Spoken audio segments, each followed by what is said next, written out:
The MCU is back. And in fact, I don't know why this movie was so bashed on, because this was actually really solid to view. Okay, so back in July 2024, during my Deadpool and Wolverine movie review, I said this. Marvel is so back, baby. Though I really hope I don't jinx myself, and the next MCU movie after this turns out to be another mediocre installment. I seriously hope after this, the MCU doesn't flop again.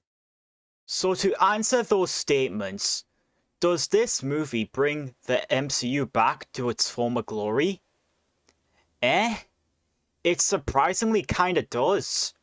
I've always been craving to watch this ever since the teaser trailers came out, because it actually did look promising.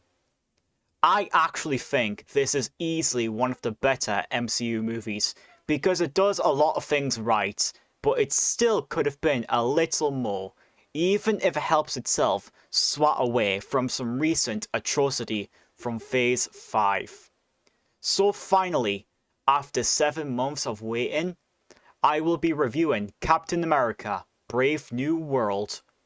I'm going to talk about why this movie does more than just a simplistic superhero movie, and why it could be a crucial part of moving the MCU into a new phase of movies.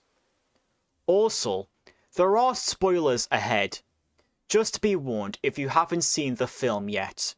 Before we start this video, don't forget to leave a like on this video if you enjoy it. And don't forget to subscribe, as well as hitting the bell icon to see more content. Thank you, and enjoy.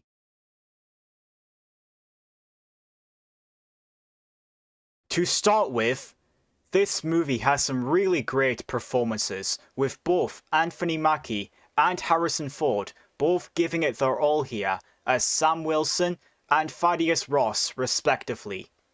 Mackie has a lot to live up to in order to prove himself as the worthy leader of the new Avengers team, and Ford is a great replacement for William Hurt, who passed away in March 2022. We've also got other returning characters like Betty Ross from The Incredible Hulk, and Tim Blake Nelson as Samuel Stearns. If that isn't enough, even Bucky Barnes makes an unexpected cameo appearance, perfectly getting viewers ready for the next MCU movie, Thunderbolts.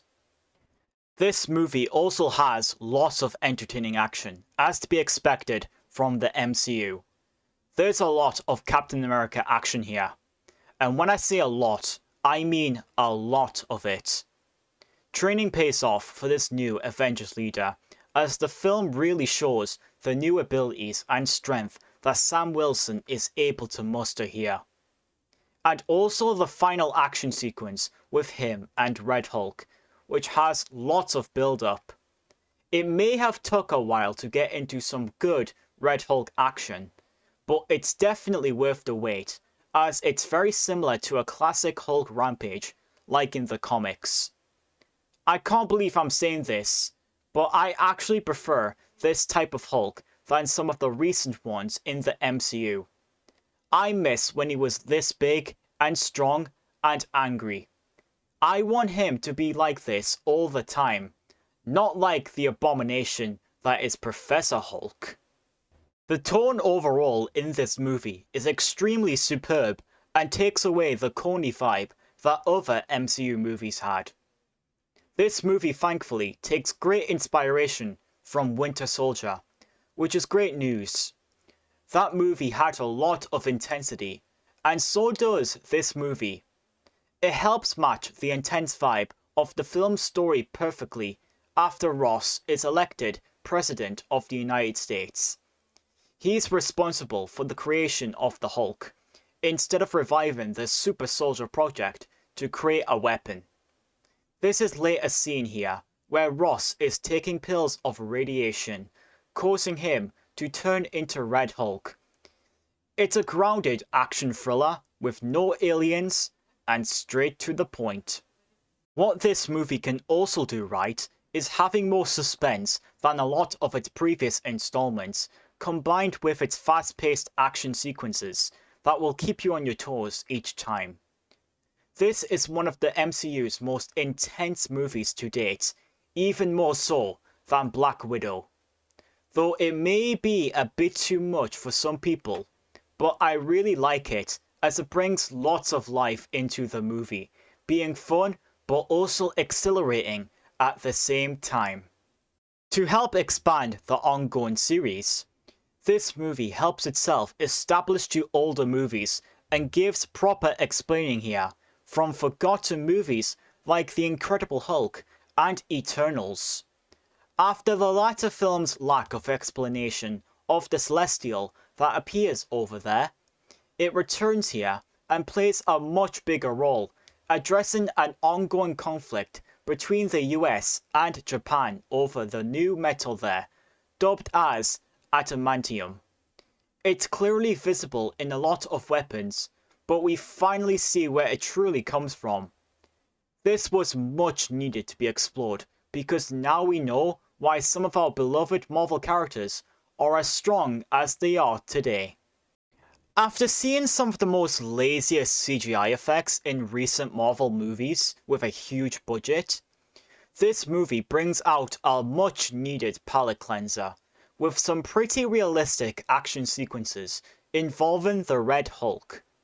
I also really appreciate how the MCU is trying to lean more into using practical effects. They are surprisingly good for a movie that plays it safe with its $180 million budget. Sure, some of the visuals look pretty mediocre, more on that later, but the majority of the CGI wasn't that bad. This movie also has a decently composed music score by Laura Cartman, who previously composed music for other MCU projects like What If, Miss Marvel, and The Marvels. This is actually great inspiration from those three projects, as they already had a great score. To improve on them to help shift the tone in Brave New World, it adds more suspense and more intensity, perfectly fitting for an action-packed Captain America movie. Lastly, this movie sets itself up for its next movies into Phase 6. Sam Wilson is showing his best here, proving himself to be the new leader of the new Avengers team, like what Steve Rogers was when he first led the Avengers back in 2012. This is kind of like restarting the Avengers, as Ross would say it. I think it's safe to say that the MCU is trying its very best to bring back old Marvel magic onto the screen. Hopefully we also get some more exploration on the Celestial shown in the film from Eternals, which could even hint on a possible second Eternals film. The developers said this movie was a reset of the MCU, with new themes and antagonists for the universe moving forward. For my negatives on this movie, some of the visuals are still really poor. While it's definitely more exhilarating here and better than the recent MCU movies, they can be a really big hit or miss here, with the worst examples being the Blossom Trees, in which you can clearly see the green screen effects, making some of the scenery feel like it was taken from a video game cutscene. This is still a very big obstacle that Disney has still yet to overcome, and I'm already getting sick of it.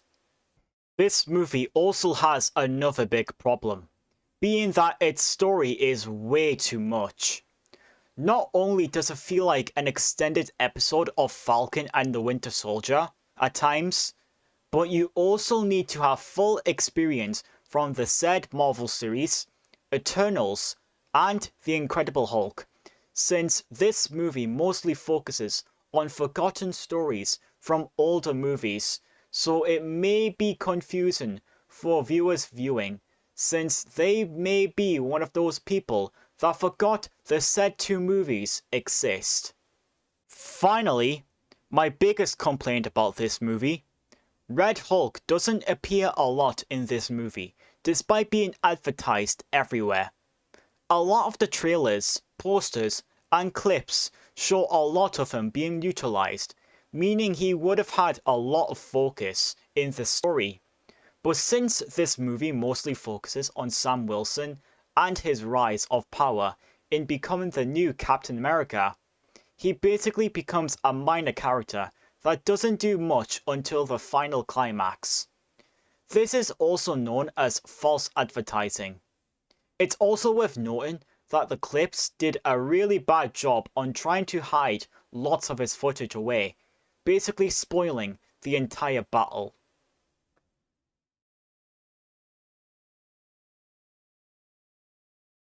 Overall, my final opinion on Captain America: Brave New World: it's a very satisfying installment in Phase 5, and easily a step up for the MCU in general, following some of the recently terrible ones. Captain America: Brave New World is an MCU movie done right. It does have a very strong, serious vibe combined with its suspense, but I actually appreciate this because this is my type of movie from Marvel.